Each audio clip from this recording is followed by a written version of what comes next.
Hello, everybody. Good evening. It's evening for me. Welcome to my channel. My name is Margaret Pinard. I am a historical fiction and fantasy author and an eclectic reader, here to bring you some authors tonight where we're going to discuss historical fiction short stories.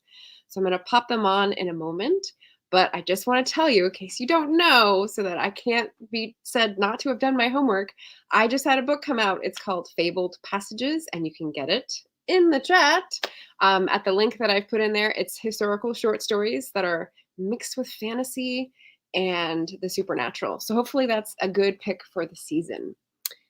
So let me do the honors for my authors here. I've got quite the mouthful to go through for these official bios. So let me pull up my helpful overlays here. Let's do Edie first. Edie K. writes feminist Regency romance. Her debut, A Lady's Revenge, won the Golden Leaf Best First Book in 2020. The next in her series, The Boxer and the Blacksmith, won the Hearts Through History Legends Award as an unpublished manuscript in 2019. She obtained dual BAs in creative writing and in music. I'm seeing a flute in the capital moment for Edie in the future, and her MFA in creative writing from the University of Alaska, Anchorage. She is a member of the Regency Fiction Writers, the Historical Novel Society, and a founding member of Paper Lantern Writers. So welcome, Edie. Hello. This is your first book I have up, right? Yeah, I've got two more out. Actually, that's an older bio that you found. So I gotta update. Oh, that's on your side. This is the book that is the collection of short stories we're talking about. So there we go. Unlock the anthology with other Paper Lantern writers. Very exciting. Yeah. And then this is what I'm holding up for Leah. I hope I have the right time frame for Leah's. Leah Engstman is also, let's see. Leah Engstman is the author of the historical novel of 17th century New England, Out Front the Following Sea, and the novel of the French Revolution, Falcon in the Dive, forthcoming from Regal House in spring 2024. She serves as executive editor for Alternating Current Press and The Coil magazine. Wow. And is a founding quartermaster member of the American Battlefield Trust. Ooh. Her work has appeared in numerous journals, including Publishers Weekly, Los Angeles Review of Books, and the Nashville Review. She's recently been a finalist for the Laramie Book Award, Chaucer Book Award, Eric Hoffer Book Award, National Indie Excellence Award, Da Vinci Eye Award, Clue Book Award, Richard Snyder Memorial Prize, Cowles Book Prize, and Able Muse Book Award. And this is her first collection of short stories. So Leah Engstman, and I'm holding these up because I have them in physical copies, and there we go. Welcome. Hi. Hello. So, what do you need to update us on from those bios? What did I miss, or what can you point out to say hello to the audience tonight? Well, mine is fairly updated, except that I've won a few more awards since then. But oh my gosh, nice. But yeah. This is my collection we're going to be talking about tonight. It's called Shoot the Horses First. And Margaret left a comment or a link in the comments so you can find it. It's a collection that ranges from the 15th century all the way to early 20th century and deals with a lot of issues that we consider modern today, like feminism and PTSD and mental illness and disability identity, things like that, through a historical lens. So you can really see that they're not that modern at all, that they're all cyclical. So Nice. Ranges from very short flash fiction to full-length novellas. Yes. Did you, by any chance, get inspired to write the stories in this collection because you were asked too many times? But that doesn't fit in history. That's a modern thought. Like, why can't, yeah. I love getting that question. I did get that a lot with my first novel, which, as Margaret pointed out, is Out Front the Following Sea. It came out earlier this year. It deals a lot with feminism and misogyny, the patriarchy, through a 1600s historical lens. And a lot of people are like, oh, all these issues are so modern. I'm like, no, are you nuts? No. Forever. Women have always been held down. Come on. Yeah. There's a reason we're still talking about this. That's actually the same thing in my book too. So my series is actually about the history of women's boxing in Regency England. And so I've been speaking a lot on the history of boxing and women's boxing and how everybody is like, but it's so new. It just made the Olympics in 2012. And it's like, oh, except for the best boxer of the 18th century was actually a woman. And I will stand on that soapbox every day of the week. Every day of the I'm week. excited to read that one. I ordered Margaret's, but I don't have it yet. It didn't come yet because it just came out. Yeah. So I haven't gotten to read it yet. Yeah, I've been reading hers. Actually, I get insomnia every time a book is about to come out, and the Unlocked anthology comes out November 1st. Okay. So I've stopped sleeping, which is just what happens. Sure. So so I was up late last night reading Margaret's book. So Nice. Excellent. and I'm in it like, peering through portals. I see. Interesting. Yes. Mine technically comes out at the end of February, very last day of February, 2023. But it is available for pre-order in all formats, everywhere books are sold now. So please pre-order it. Yes. I'm curious, Leah, actually, about your formatting, because you said some of them were very shorts. So the flash fiction. So when they were putting together, or I actually don't know how TradPub does short stories, but hello, Candace. I'm gonna start saying, "Hey, keep how talking." do you order the short versus the long stories? Like, how do you decide what goes where? Yeah, that was so. I actually got to order my own collection, which is good. The editor at Kern Punk liked the order, so we kept it. I thought quite a lot about the order. I started out with a few pieces that were relatively short, but that had won awards.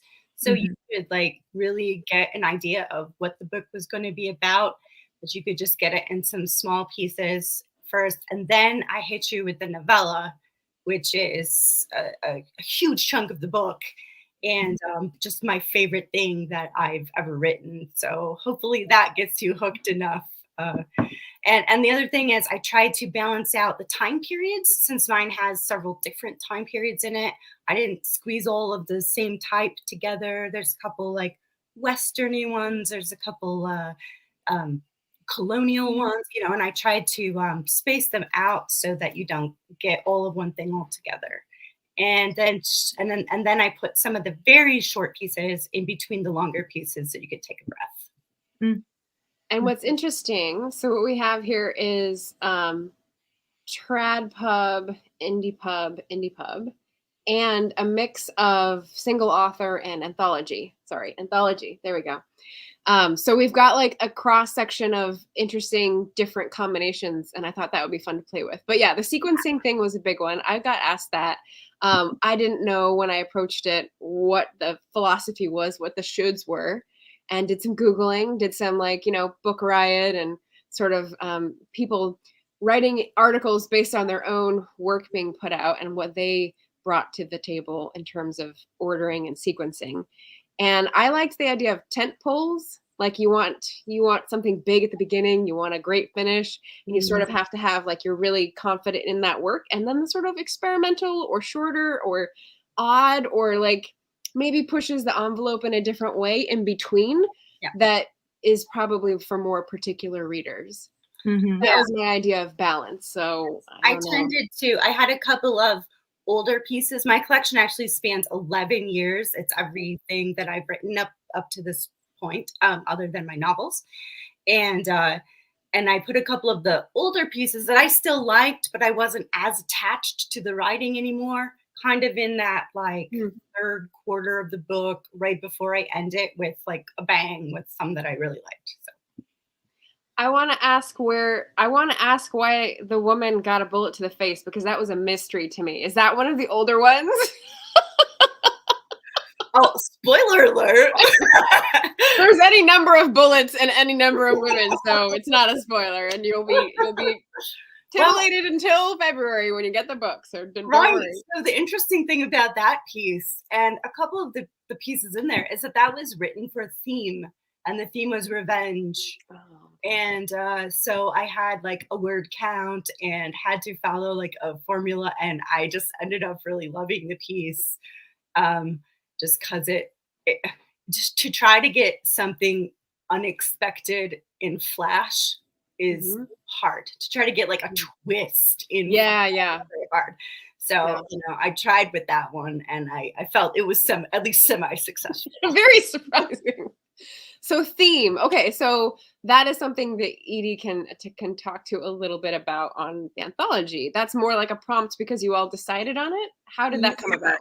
Yeah, and actually, if I can just drop this too, I don't advertise it anywhere, and that's my fault. But I do have 2 short pieces in Amazon Unlimited right now that are short. One is a contemporary romance; it's a longer piece, and like sort of like novella-ish piece, and then a piece of flash fiction that is historical that I popped up on there. That's been Yeah. sitting around on my computer for years, and I just don't like submitting anymore. I'm kind of over it, so I just put it up. It's gone through so many critique groups. I was just like, Yes. okay, you know what? I'm too tired to go into submittable anymore. I just don't want to do it. I haven't submitted anything of mine in so long. I just I'm kind of detached from the literary magazine scene almost, because I've just been like, well, this is being saved for a collection. Like I'm working right now on my next collection of short histories, and it's all themed, so everything is specifically being written for that book, and I don't have anything to just kind of shop around. And yeah, everything's too long these days. I can't write anything short anymore. Interesting. The only Flash you're ever going to get from me is in Shoot the Horses First, so enjoy it. Oh, okay. You don't think you'll ever like come back around? There will be like a cycle. I tried to write one just recently where I was like, okay, you have 2,000 words to work with. And I ended up getting it to like 7,000, where I was like, okay, yeah, no, that's really succinct for me. So that was about the shortest I could get. Can maybe get a 5,000. it's hard. It is actually you. So I went through an FA program. I don't know if you guys did, but so I spent years writing and reading short stories, and so I actually pulled some of my collections from the bookcase that I really liked from my MFA years. And when I initially like finished and was like, okay, I'm out on my own, I'm gonna write a novel, and I was like, how do I write past 7,000 words? I had no idea how to do it. And now I'm flipped because my books are usually around 92,000 words. They're longer historical romances. They're the meaty kind. And now the idea of writing 5,000 words, I'm like, I don't even like that's like a single scene at this point. Like, yeah. I have a question related to that. People. Like, yeah. So one of the things I ask writers about is chapter titles. It's like a small thing, and there's like a you hate it or you love it. Do you give your chapters titles? And I thought, well, I title short stories because there's a whole thought in a short story. But if you have a novel and you're looking at chapter titles, it just seems foreign to me. So do you guys have different ways of thinking on titles for short stories versus the title for the collection as a whole? How did you decide yours, come to yours? How does that work? Yeah, so I love titles. I actually came into writing as a poet, and so I love the lengthy titles. And actually I get critiqued on this, but like this is my first novel. If you can see that, I'm not going the right direction. Yes. Not only do I have a title and an epigraph at the beginning of every one, but I also call them chapter first, chapter second, chapter third, because that is the book takes place in the 1680s, and that was what I found in a book from that time period, and I just loved it. People were like, "Oh my gosh, you're getting it so into the time period, even with your conventions of writing." Yes, I love it. So yeah, I definitely do. I title all my stuff. Did you also have a question over here that's how does the Flash do on Unlimited Oh, very poorly. Yes, very poorly. Mm-hmm. So Mhm. this myth that you can put something in unlimited and just sort of let it languish there and it'll take off eventually, you're gonna put paid to that, yeah? Yeah, Okay. I've had You I gotta have mark it. one review so far. Uh, and I mean, I gotta say, the whole thing, like the whole file front to back is like 10 pages. So it's not like a committed read because it's literally a flash, right? So it's Yeah. I think it's 1,000 words. And I put that in the thing. So if you want to Right. have, Expectations. like Yep. this is a whole thing. This is a whole thought right here. And in that one, because it's so short, I do have an epigraph. I have the title, because I don't have a lot of space. So I need to be very clear with my ideas. Use all of it. Yeah. Yeah. And it is a World War II. It's the only World War II thing I've ever written. Yeah, I actually have a World War II, which one of my friends said, like, that's practically science fiction for you. And I was like, yeah. Comparative. It's all relative. I usually dabble in the 1500s, 1600s, 1700s at the latest. Yeah. Yeah, so that'll be coming out. You can judge me on my World War II. Wow. Wow. Okay. But so you were saying, Edie, that you don't like chapter titles though in general. I hate it. I hate naming my books. I dislike I dislike it. I just Do you like reading it and other things, or just you don't like doing it yourself? Like if you see it in someone else's work, do you decide that? like it so it depends. There are times when I have I toyed with it when I was in my MFA program. I was writing the novel that ended up being my thesis, and it's terrible. Just FYI, it's just terrible. It lives in my computer, probably in a format I can no longer open. And yes, thank you, Mary. Writing one title is more than enough. Thank you. And in it, I was really into reading Don Quixote in those years. Like I was super into it. Anyway, I was trying to do the same thing that happens there, which is, in which Don Quixote, Paragraph titles. Yeah, I love that. with my contemporary, which would now be considered a new adult theme book. And by the end of it, I hated it. I hated doing it. I hated it.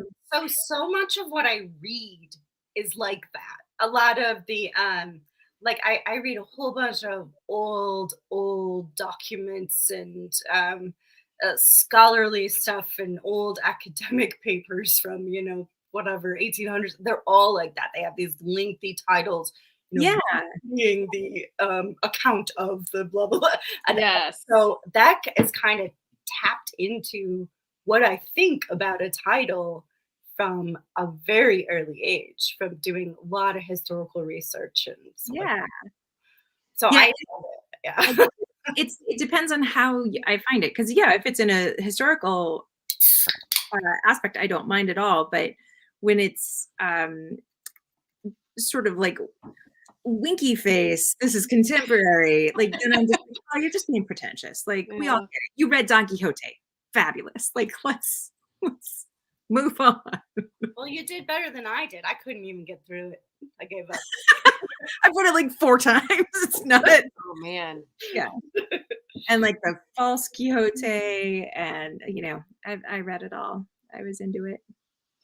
And okay, so you guys both edit things, is that correct? Oh yeah. So how intense is the editing process for short stories versus novels? Is it commensurate with the length? Is it annoyingly more focused? What was your experience with short stories and editing for these collections? For me, most of my short stories are accidents. Like they're just some little thought that I had and started writing, and it just turned into a story.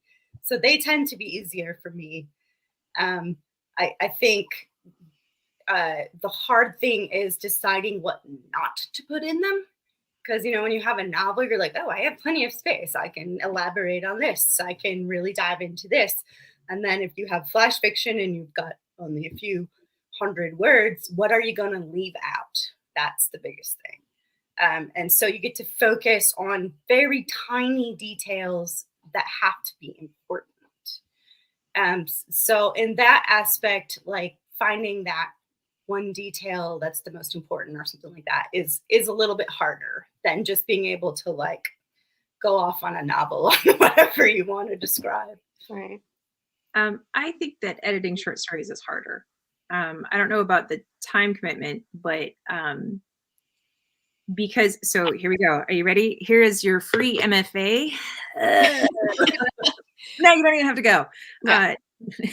So in my MFA program, they, one of my professors talked about the singleness of effect. And if you went to that program, then you would know what I'm talking about.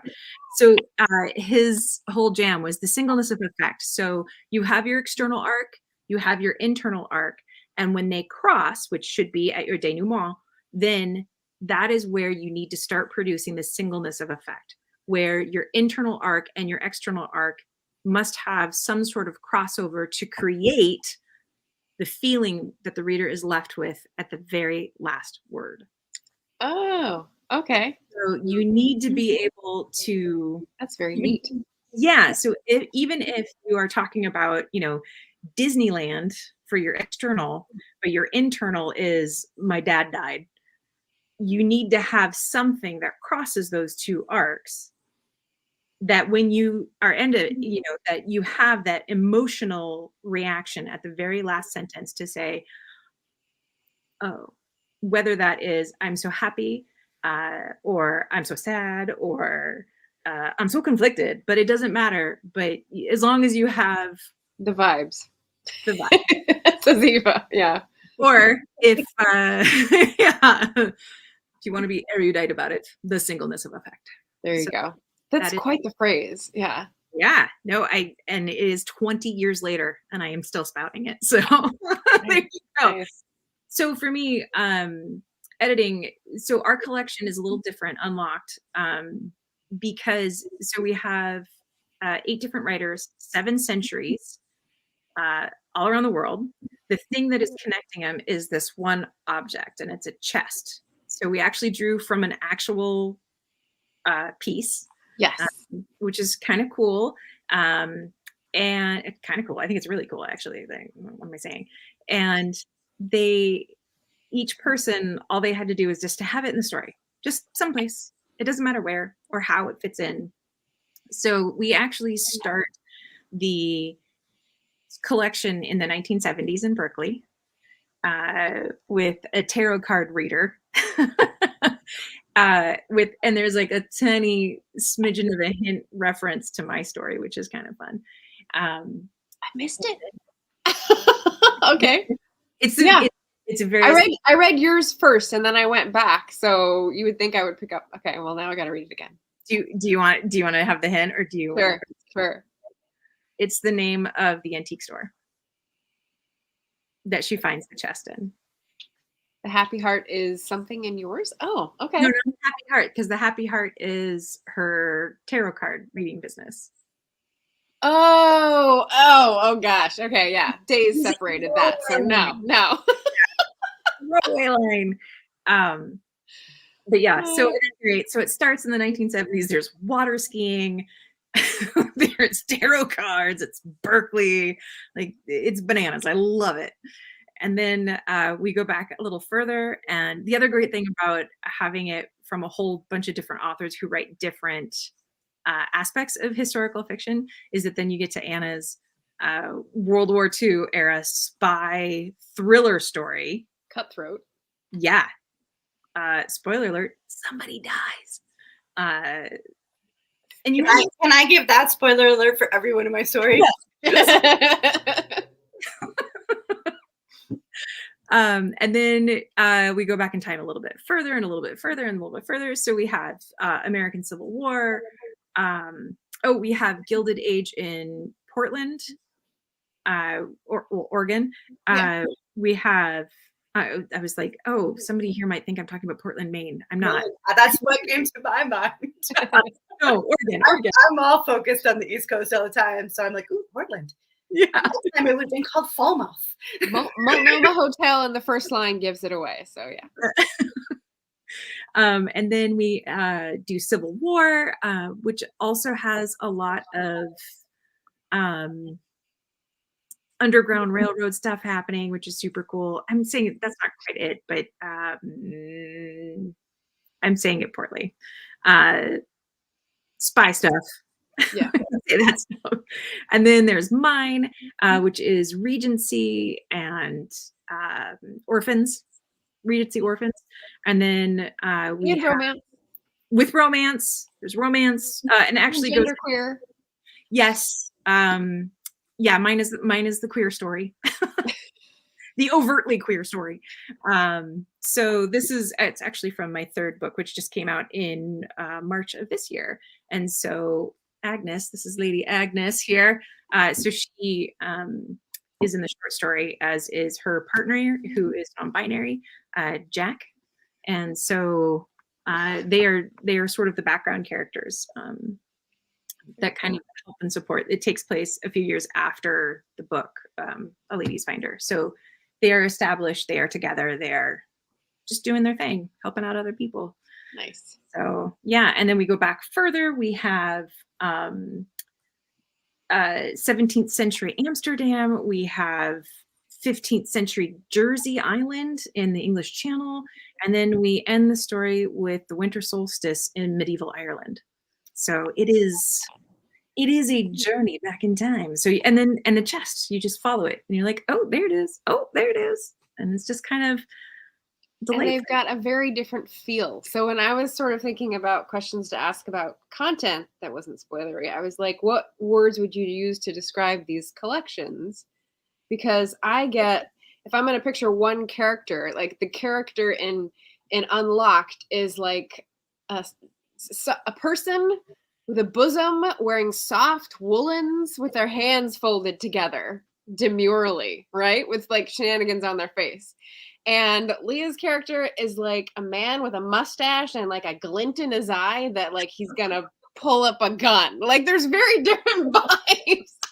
So what would you say, and I put this in a banner so that we can reference the question, what would you say is the most important thing in making a collection or an anthology feel cohesive? Obviously, an object is a good thread, but that's the other thing. Besides sequencing, people are wondering, like, how do you decide what stays together? What makes it cohere? Thoughts on that process? My second collection that I'm doing is called Second Sons, Histories of the Second-Born Patriarchy. And every single one in it deals with the unfortunate issues of people being second-born sons. Interesting. And so that one really just has like a uniting theme. And so you can very clearly see how everyone fits into it. And each one is written specifically for that theme. So like with that one, it works really well. Okay. And then my next one that I'm also working on at the same time that's a collection is called Imagined Endings for the Disappeared. And it deals with a whole bunch of unsolved historical cases and gives the people some imagined endings. And actually, I go slightly fantastical with some of them, which is far outside of my purview. Yeah, but I'm trying something new. With this one, however, the only linking thing is histories. And I called it that as my subtitle, just so you knew that it would be histories. It does have a lot of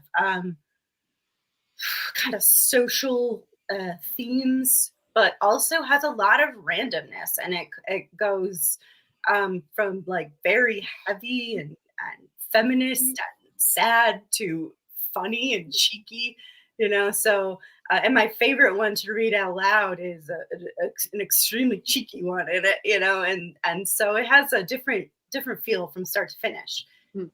So really, like, the only thing that linked it together was that they were all historical. That's all I write. I have no interest whatsoever in contemporary. So it's kind of like a meal. Like you're trying to give something that is complementary, that fills in different needs, but also like is firmly in its genre, right? Yeah. Well, depending on what you think that genre is. I write historical fiction by the dint of the fact that it's historical. Right. But it is extremely literary fiction. It's highly like poetic. The language is important. Line by line, it's important. It's not just, here's a story that fits a commercial formula. So it's a little bit genre bending at the same time that it fits into a genre, you know. So. Yes, you have the same problem that Diana Gabaldon does about like, where do you put this in the bookstore so that people can find it? Put it in 4 different sections, then you might have a chance. At one store, it was in mysteries and thrillers. At one, it won an award for an adventure fiction.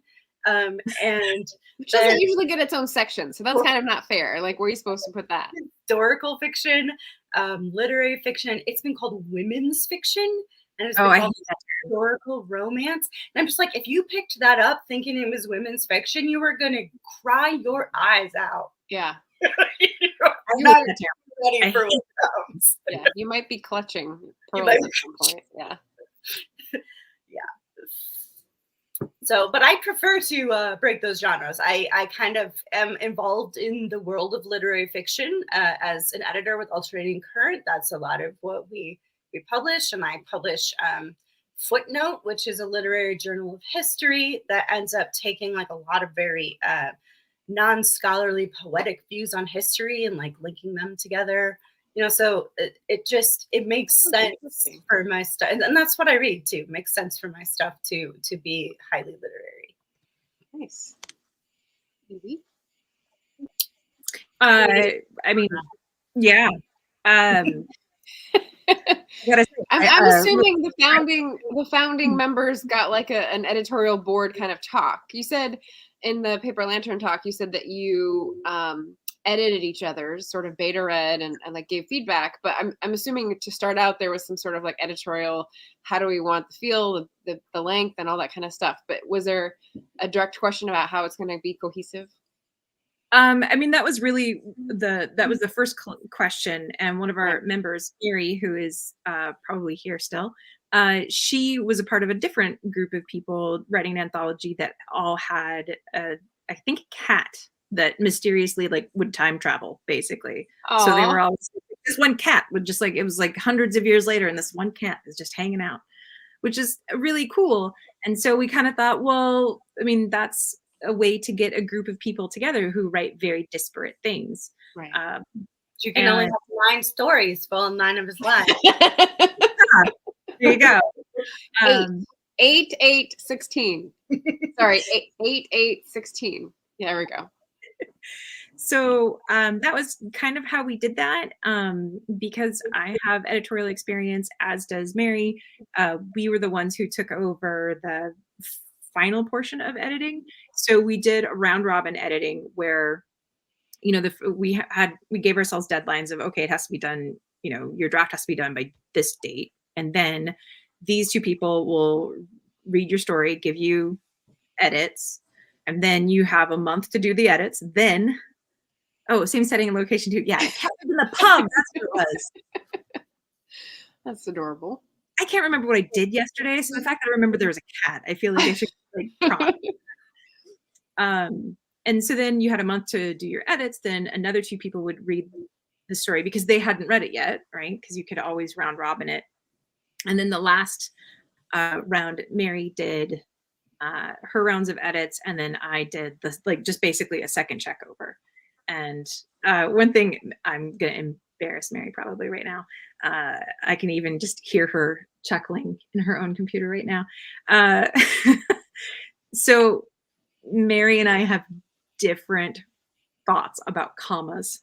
Okay. I think we all have different thoughts about commas. It's the one thing that unites us all. So we agree that we would use the Chicago Manual of Style 17. So we were both using that as our reference. Yes. But there are some, and totally, we're both Team Oxford, I think. But anyway, there are still some things that you have discretionary abilities, right? So like if it's a short sentence, you don't have to have a comma, you can just use an and. You know, there are certain aspects where you have a little bit of you're talking about more like coordinating and subordinating conjunctions. Yeah, where you have like, okay, you could use a comma, but it's also not wrong to not use a comma. Like there are times when you're just like, yeah. And so then I would go through, and I didn't accept all of Mary's commas. I'd be like, yep. Oh, I'm in the Faulkner school of commas, so I'm gonna always have tons of commas in them. Nice. But I feel like it really worked. It just, to have two of us and to have very different approaches. She came through a journalist Background. We'll edit last next time. Yeah. So she came through journalism. I came through fiction. So we came at it from two very different points of view. I do some freelance editing sometimes, and going back and forth between like AP and Chicago style it's brutal. It is. Well, and I've helped. My aunt wrote scholarly books, and so her style was APA, the American Psychiatric Association, and so I learned that style to help with her books. Pre-edit before it would go to her editors. And then MLA citations. Yeah. So it's like I got a lot of styles. I'm versatile. So yeah, it was a very interesting process for me to be in that position again. Because as a writer and doing my own work, I have two editors that I work with. One is a developmental, and then I'm a copy editor. And my copy editor, actually, we both went through the same MFA program. And so we have a lot of the same baggage. So it works out really well. I don't disagree with many of her edits. So it works out. Sweet. I've got a question to ask about your favorite story of the collection, or your collection and how it conveys the message of the collection. Someone in the chat asked me about favorite character, favorite story, and least favorite. So I don't know. I was trying to think of something that was subjective, but that you could also, I don't know, Edie can choose her own or someone else's, and be able to like objectively critique. This one is mine. It's called Casting Grand Titans. Yes. It's the novella. It's rather long, but it encapsulates really like the whole idea of feminism and the issue and or in the collection, and striving for what you want, not bending if you've got a goal that you want to achieve. And then what happens when you have to bend a little, to compromise. And so I think that that's kind of like the crux of the whole kind of collection is making those compromises. There are a lot of people in my stories who get what they want and a lot who do not get what they want. And you kind of have to have those compromises. So and it's also my favorite thing I've ever written so far. So that's awesome. I could feel that in the author's note with the detail you gave for like the Capitol building. And I was like, she really wanted this to be exact. Yeah. I will give you every inch of this architecture. That's amazing. Yeah. Like the shack looked like this. The floor was this high with dirt. Like these were the bugs that would have been here. Right. Yeah. Exactly. You'll awesome. Get education at the same time that you're sniffling into your Kleenex. Yes. Yes. That's awesome.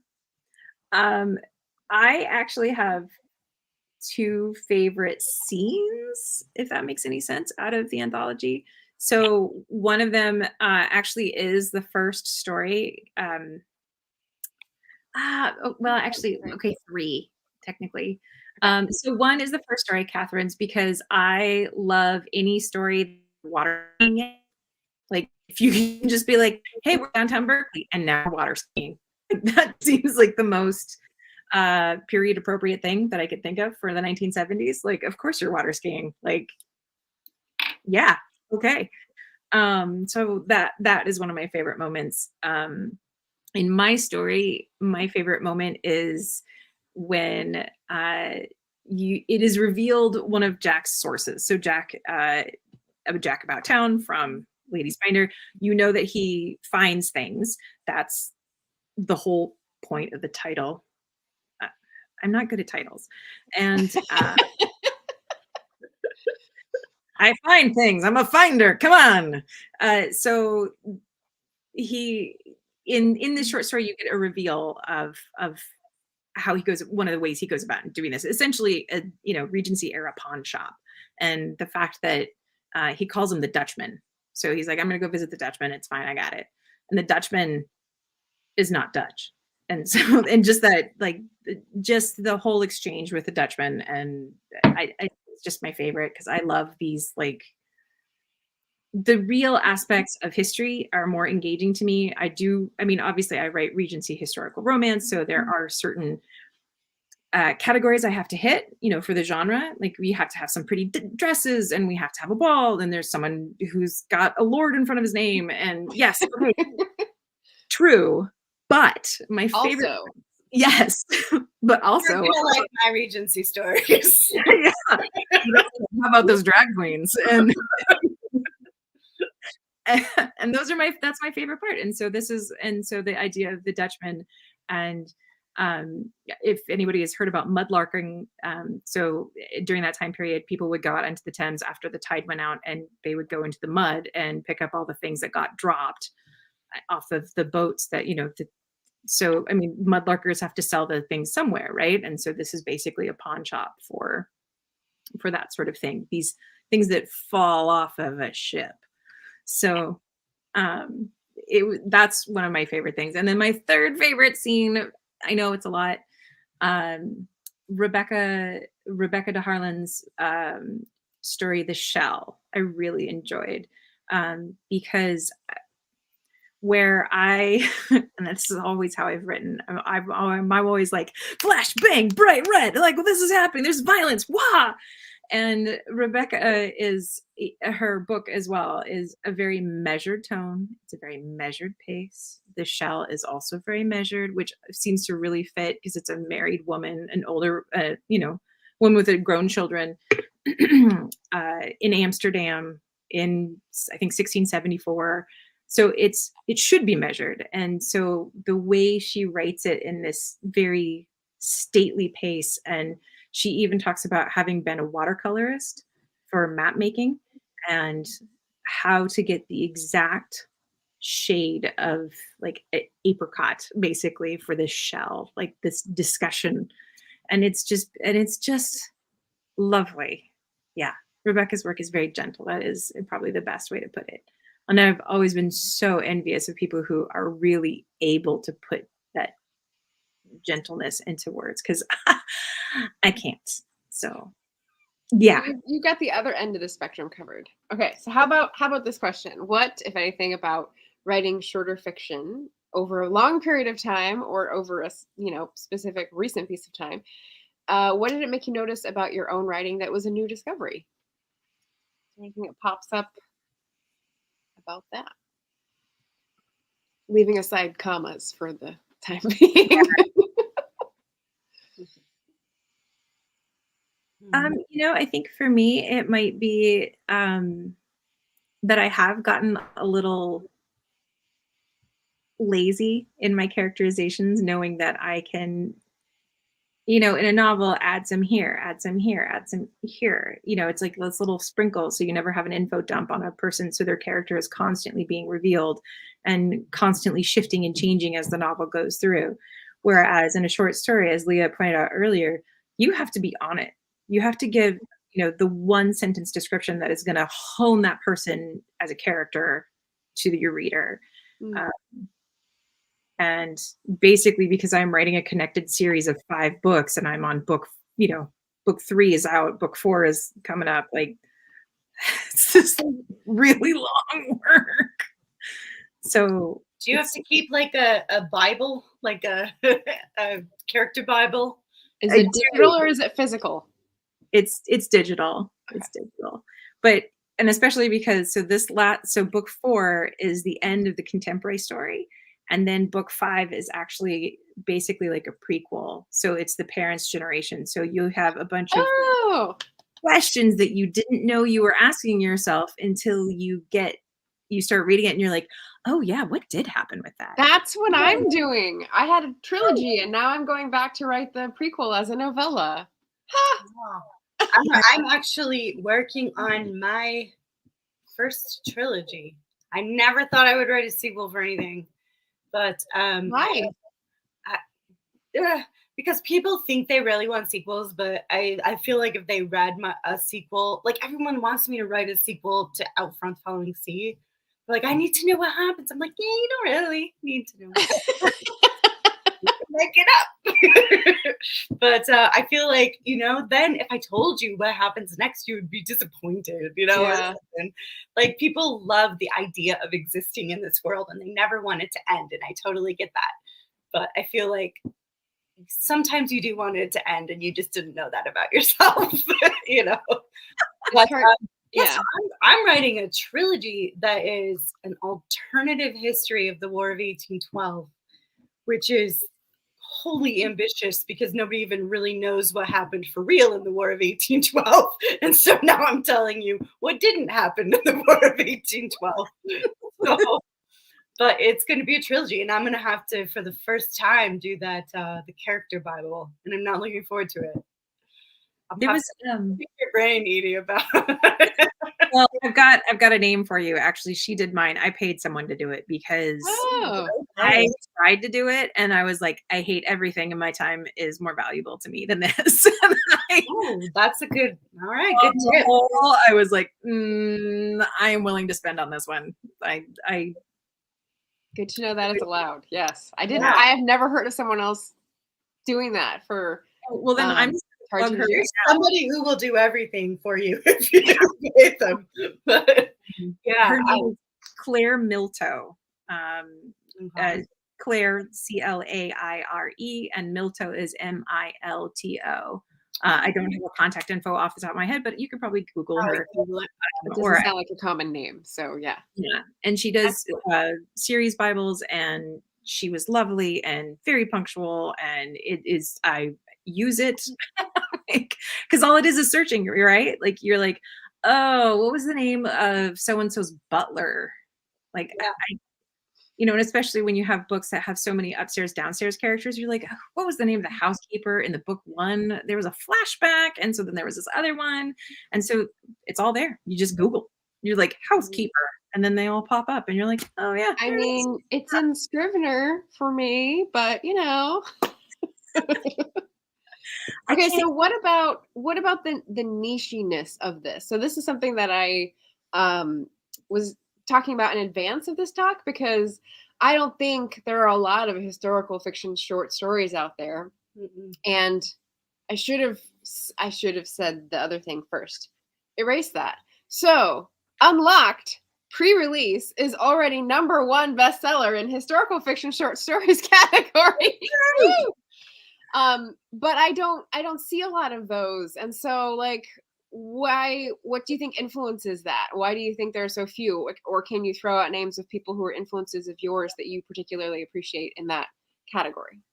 Well, I think the historical fiction as a genre kind of has rules to follow, as does a lot of like genre kind of formulaic writing.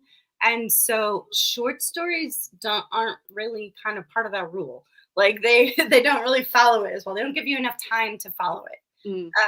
And so I think if you're doing things like flash and short story, you tend to be more literary or more just like, contemporary oriented short stories. They don't tend to focus on as much history because you have to have that space to get that detail in there. And you just don't have it. You've got to be able to get that focus down to just one or two details instead of having, an entire book to, as Edie said, let that unfold over and over, as you go along. You don't have that amount of time. So I think it's one of those things that it's hard to fit into the genre, something that's that short. I was actually going to say something very similar. I think that world building is challenging to do in short format. So whether that world building is fantasy, sci-fi, historical fiction, these are all Right. things that require a reader who knows exactly what you mean. So Yeah. I'm thinking, so I've got a couple here. I mean, sci-fi fantasy anthologies are pretty popular. I hear a lot about them, a lot Yeah. more than historical. So Well, they're often compared. yeah. So Haruki Murakami, he has in this book, The Elephant Vanishes, he has one of my favorite stories of all time, called The Little Green Monster. And it is a heartbreaking story. It is heartbreaking.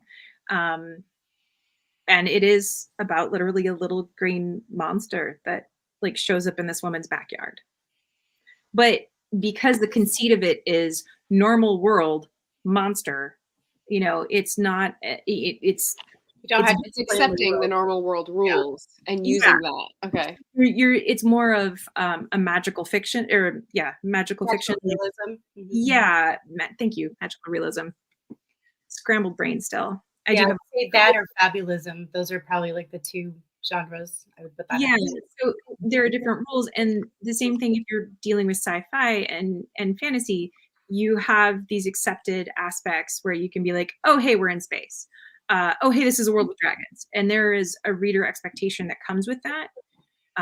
When you write historical fiction, I think like the way Leah describes her books and the way I write mine, I am often subverting a lot of the expected historical tropes, because so much of our understanding of history is based on fantasy and not on actual history. And And Hollywood. yeah, so we have a lot of misconceptions, and that your average reader is not going to understand what you mean because they are accepting of that average trope, you know, rather than you having a novel worth of space to say, If you're gonna myth bust, you need a novel. Right. Okay. here. That's valid. I do think that there are some really interesting world building short stories out there that are really fantastic. I actually think of George Saunders with this. He has he has several short stories that just have some bonkers ideas. Like I still remember this from 25 years ago in my undergrad. I was reading a short story by George Saunders that the grandmother came back from the dead. Like she just like pure on like zombified, like she died and then she came back, just like knocked on the door, and her grandkids were like, oh hey grandma, what are you doing? And it was her body, but she became like, she went from like, I'm gonna make you cookies and we're gonna have hot chocolate, to let's go to a strip club. And makes her like 20-year-old grandson take her to this place called like Hangar or something like that, where all the men are waiters dressed as pilots wearing incredibly tight pants. Periodically like spray Interesting. water on their pants as if they are ejaculating in their pants, and like fake Wow. ones and the whole thing.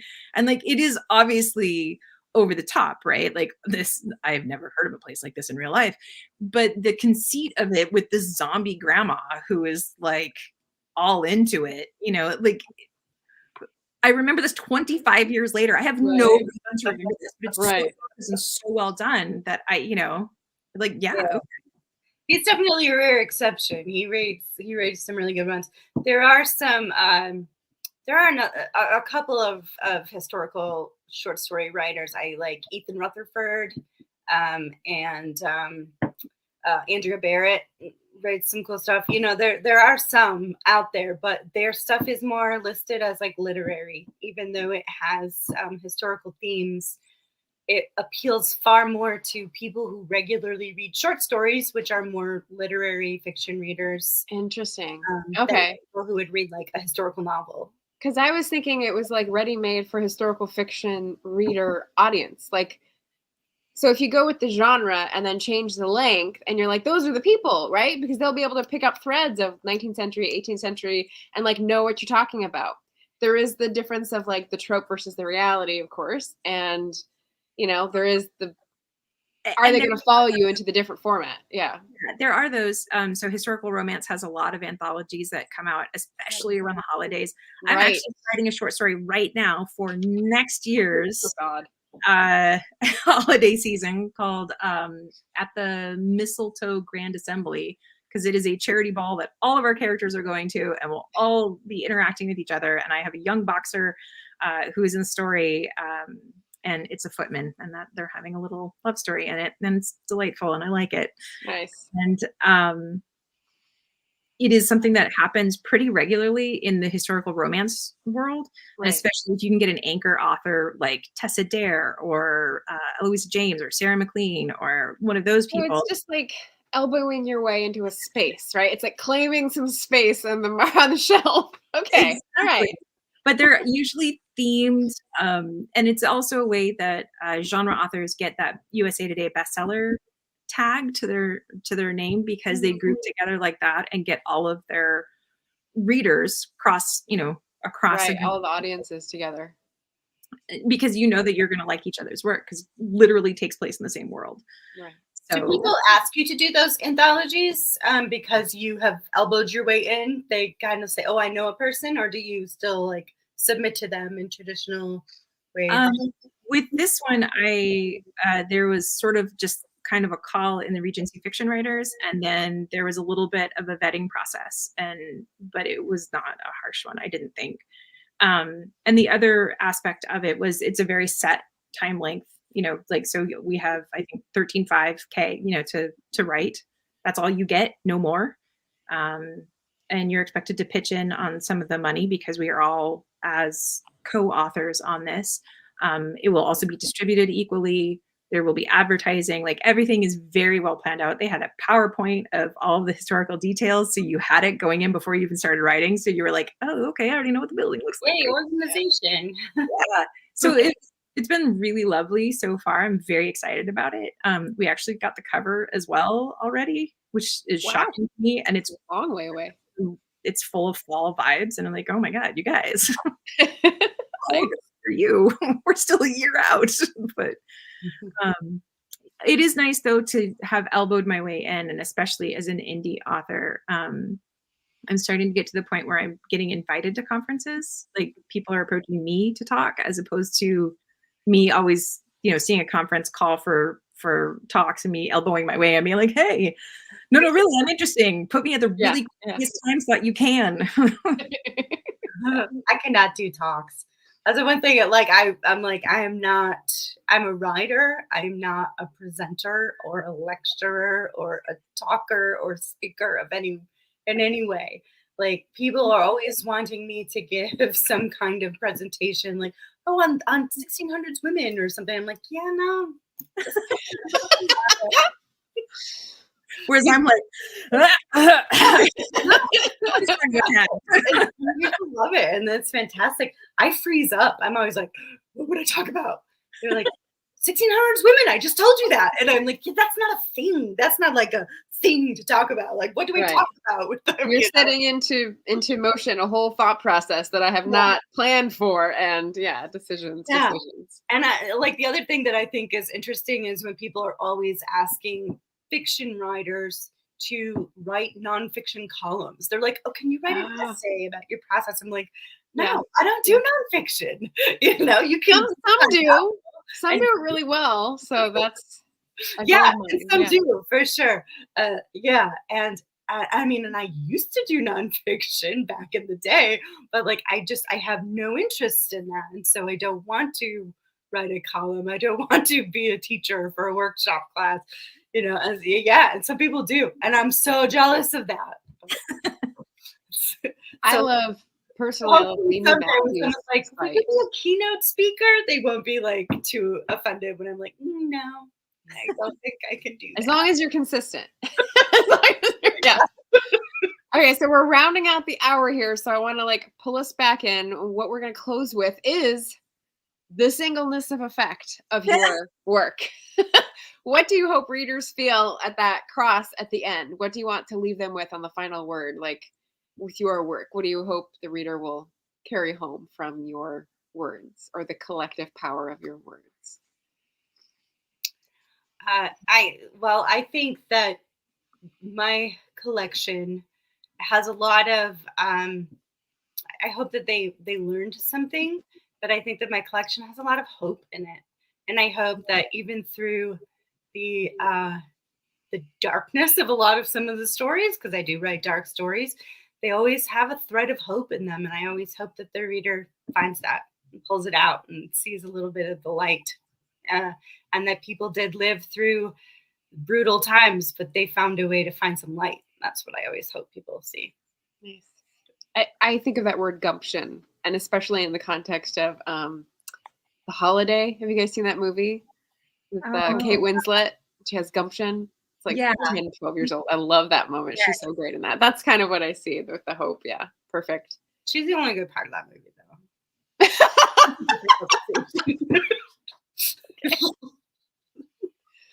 How about you, Edie?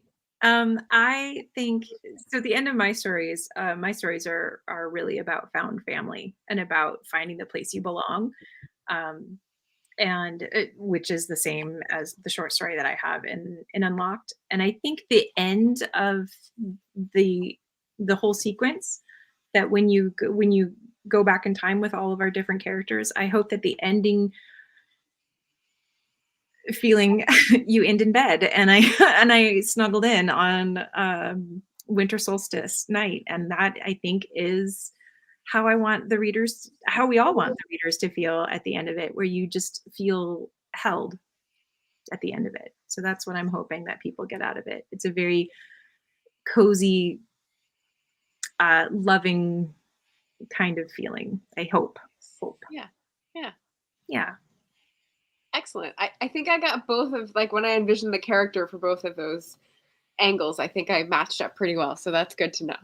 Yeah. We had mentioned doing giveaways of an ebook for each of us. And I think because most of the people probably know us in the chat, what I'm going to recommend is do comments after the fact. We get more people visiting and exposed. So what I'll do is, it is Friday the 28th, and I'll give everyone a week, and we just pick from those comments, and then I let you know after a week. Does that sound doable? Yeah. I like it. Cool. You can win a copy of this. Yeah. It is a hefty book. I don't know what it is about Kerpunkt, but it's the clay and the paper and like the thickness of the cover. Regal House. They did a good job with Regal. Yeah, Regal House did a good job too. And this one's Kerpunkt, different press. Oh, okay. Got it. Yeah. Doing a good job. It's beautiful. It's illustrated inside. Oh, it is. All the horses. I was going to ask you about the horses title, but they're very muscly, like horse butts. Horse butts and other parts. There's lots of other parts. All right. So if you're watching this a whole horse, you only get horse butts. We grew up. Yeah, I grew up learning about the parts of the horse. So yes. So if you're watching this on the replay, thank you. To enter to win, write a comment down below. We'll draw based on, like, I don't know. We'll just draw 1, 2, 3, and then one gets the first pick. So then I'll get the 3 names. That's what we'll do. Nice. Yay. Well, thank you so much, guys. I like having a cohort. So I liked being able to talk to people who are like in this small little like slice and know exactly how I feel about marketing this and, trying to find the right audience and everything. We've been through it. So yeah. Thank you for being here tonight. Best of luck with the pre-order campaigns. November 1st for Unlocked, February 28th for Shoot the Horses First. And yeah, the links are in the chat, and I'll put them in the description, or they should already be in the description. So definitely go and find those for the holidays. Thanks, everybody. All right. Have a wonderful night.